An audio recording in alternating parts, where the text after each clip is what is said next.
even though you're not planning to compete at this year's Olympia, there's still going to be a bit of an Olympia prep going on. Talk about that. Welcome back to Bodybuilding Nation. Today we're diving into some exciting physique updates from across the bodybuilding world as competition season heats up. Blessing Awodibu, biggest and most impressive.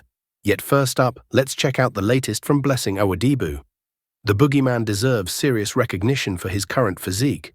This is unquestionably the largest and most impressive he's ever looked, with 4 to 5 weeks remaining until he returns to the stage. After nearly 18 months away from competition, Blessing appears poised to make a strong comeback.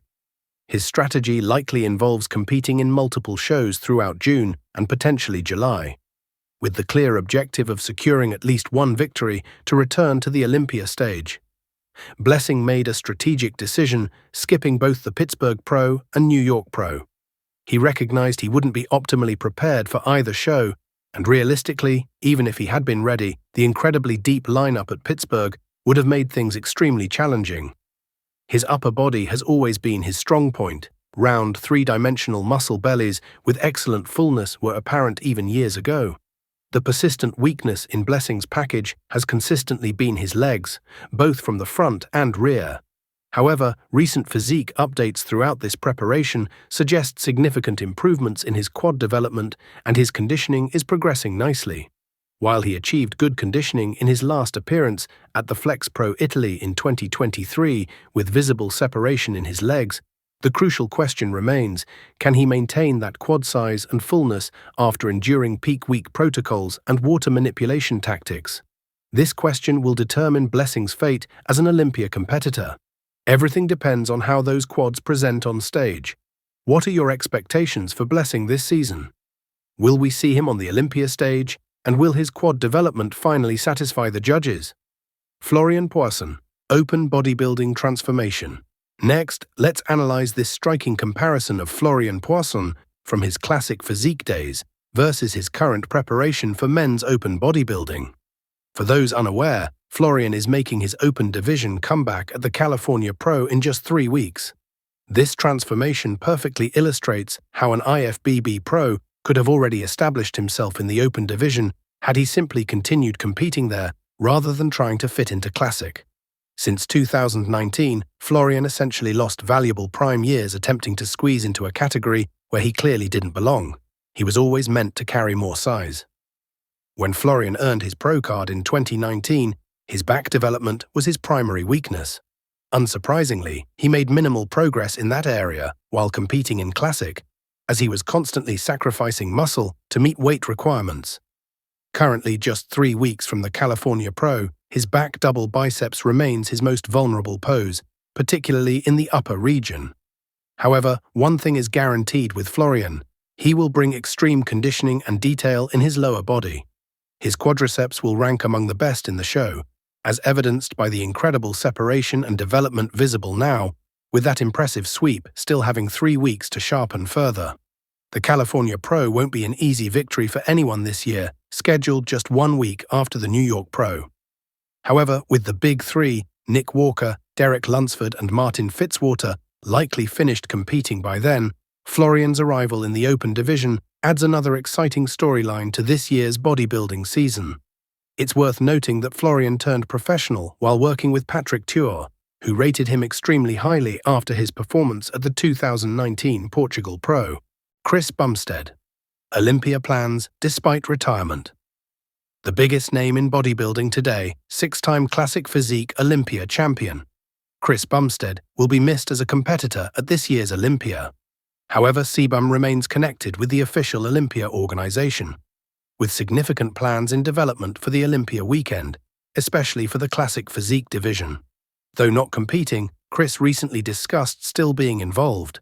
Without fully disclosing our plans, now that I'm not focused on being an athlete competing at the Olympia, there are many things I want to do to enhance the athlete experience and other aspects I have a unique perspective on. We're exploring ways I can still contribute to the Olympia. Many fans will recall that after securing his final Classic Physique title last year and announcing his retirement, CBum publicly committed to increasing the prize money for Classic Physique competitors at future Olympias, even offering to contribute his own funds to support the division that brought him so much success. Any initiative that grows the sport deserves complete appreciation from fans. Unfortunately, Chris isn't currently in condition to begin his physical transformation due to ongoing rehabilitation from shoulder surgery. While his quads still appear massive, his upper body has significantly decreased in size after months without training due to his shoulder injury. No one can dispute CBum's pivotal role in the explosive growth of the classic physique division, and his continued commitment to the sport is tremendously encouraging. Jose the Beast Manuel, 1 week out. Moving on to Jose the Beast Manuel, just 1 week from competition. Despite the low-quality footage, his conditioning is clearly on point, as expected from one of the most consistently shredded competitors in the classic physique division, alongside Michael the Bull Crezo. If Jose had an additional 10 pounds to allocate to his leg development, his overall package would be considerably more impressive on stage. Unfortunately, he's already at his weight cap limit.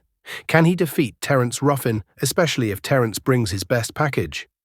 In my assessment, absolutely not. The front double biceps comparison between these two athletes clearly demonstrates why Terence embodies the classic aesthetic more completely. However, no competitor in the Pittsburgh Pro Classic lineup can afford to come in even slightly off, as Jose will expose any softness or water retention on stage. His reputation for consistently bringing extreme dryness and razor-sharp conditioning means he'll make opponents look smooth by comparison if they miss their peak by even the smallest margin.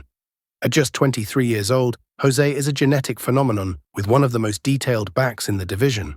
As a top 6 Olympian from last year, his ability to maintain peak condition for extended periods between shows is remarkable. The showdown between Jose, Terence, and Carlos will be a highlight of the upcoming Pittsburgh Pro. John De La Rosa, targeting Tampa Pro. Finally, John De La Rosa is officially back in preparation mode. With approximately 12.5 weeks until the Tampa Pro, it appears highly likely that John intends to defend his title there. Last year, he defeated an impressive version of Muhammad Fanish at this same event, but his true career highlight came at the Arnold, Ohio, where he stood beside former Mr. Olympia Hadi Chupan and looked remarkably competitive, especially from the rear poses, making a significant statement.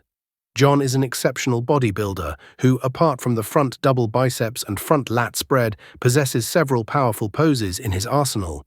His side poses showcase tremendous thickness, while his back shots display exceptional detail. Working with Patrick Tuer, he unlocked unprecedented conditioning levels last year, enabling him to win the Tampa Pro despite not being among the largest competitors. As one of the most experienced athletes in men's open, possibly second only to Brandon Curry in competitive longevity, John brings valuable experience to the stage. If Tampa Pro is indeed his target, spectators are in for an exceptional show with competitors like Justin Rodriguez, Quinton Beastwood, and potentially John himself, creating a substantially stronger lineup than last year's event. That concludes today's updates. If you enjoyed this content, hit that like button and subscribe to Bodybuilding Nation for more bodybuilding coverage. Thanks for watching.